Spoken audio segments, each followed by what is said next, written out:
Grâce aux efforts du gouvernement de la République démocratique du Congo, avec l'appui de son partenaire, la Banque africaine de développement, le projet PRISE, initié au sein du ministère du Développement rural, a été mis sur pied pour relever les défis des milieux ruraux et périurbains. Dans sa première phase, le projet de renforcement des infrastructures socio-économiques de base en République démocratique du Congo a opéré dans les provinces issues du Grand Kasaï. De Miabi à Mupompa, en passant par Chibombo, Chilunde, Katende, Lusambo, Wembonyama, Munkamba, soit plus de 50 agglomérations comptant entre 10 000 et 30 000 habitants, le quotidien des milliers de personnes au Kasaï oriental a été transformé à jamais. Grâce au projet PRISE, ces communautés bénéficient désormais de mini-réseaux d'adduction d'eau potable, un progrès qui a véritablement changé leur vie.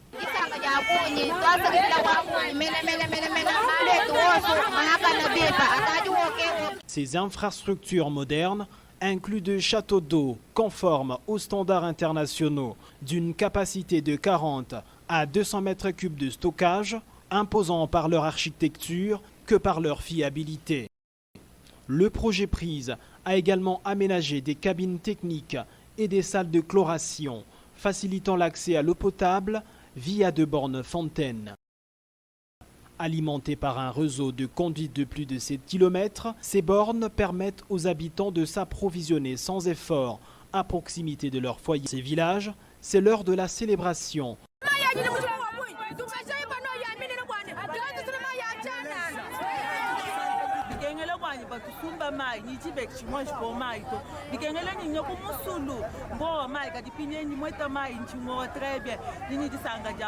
La pénible marche de plusieurs kilomètres, parfois jusqu'à 15, pour trouver de l'eau potable, appartient désormais au passé.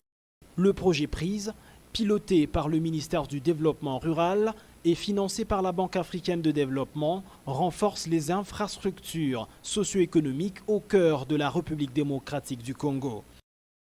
La qualité des ouvrages réalisés et la joie des bénéficiaires témoignent du succès éclatant de cette initiative.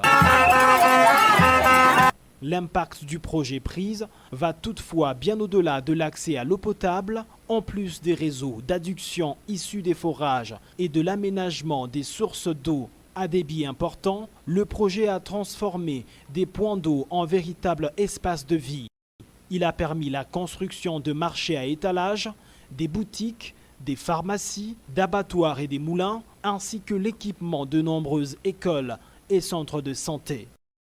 En milieu urbain, le projet PRISE a apporté un appui considérable à la Régie des eaux au Kasaï oriental, notamment dans la ville de Mbujimayi. Il s'est distingué par l'installation d'un réseau de conduite de plus de 300 000 mètres linéaires et la construction de 2 plus grands châteaux d'eau de la RDC d'une capacité de 1430 mètres cubes chacun. Ces infrastructures offrent une solution durable aux problèmes d'approvisionnement en eau de cette ville diamantifère. Le projet a également fourni de pompes de grande capacité pour répondre aux besoins actuels et anticiper les futures extensions de la ville. Le geste qui nous est posé à travers cet organisme nous a enchantés vraiment. Dans la ville de Chikapa, province du Kasaï, le projet PRISE a marqué une étape historique en dotant la ville d'une voirie urbaine moderne, tout en prévenant sa disparition grâce à des travaux de lutte anti-érosive. La Régie des eaux Chikapa a également bénéficié de 720 tonnes d'intrants chimiques de traitement d'eau en un temps record. À ce jour, le projet PRISE répond aux besoins en eau et assainissement de 2,7 millions de personnes dans les 5 provinces du Grand Kasaï et 3,7 millions de personnes bénéficient désormais d'un assainissement collectif. Kalaï, Luandanda, Tubuluku et bien d'autres localités, les populations célèbrent non seulement l'arrivée de l'eau potable, mais aussi la mise en place des centres de santé, de marchés, de moulins, d'abattoirs et d'aires de stockage, autant d'infrastructures essentielles pour un avenir meilleur. Aujourd'hui, le projet PRISE ne se limite plus au Grand Kasaï. Son rayon d'action s'est étendu au Grand Bandundu, comprenant les provinces du Kwilu, du Kwango et du Mai-Ndombe, au Katanga et au Maniema, ainsi 10 provinces sur 26 bénéficient actuellement des réalisations des phases 1 et 2 du projet. Les habitants du centre de la RDC savourent déjà les bienfaits des infrastructures de la première phase, tandis que la seconde phase se concrétise, portant une véritable promesse d'avenir pour tous. Grâce aux efforts du gouvernement congolais, le projet PRISE continue de toucher les populations des milieux ruraux et périurbains, transformant des vies et bâtissant des communautés résilientes.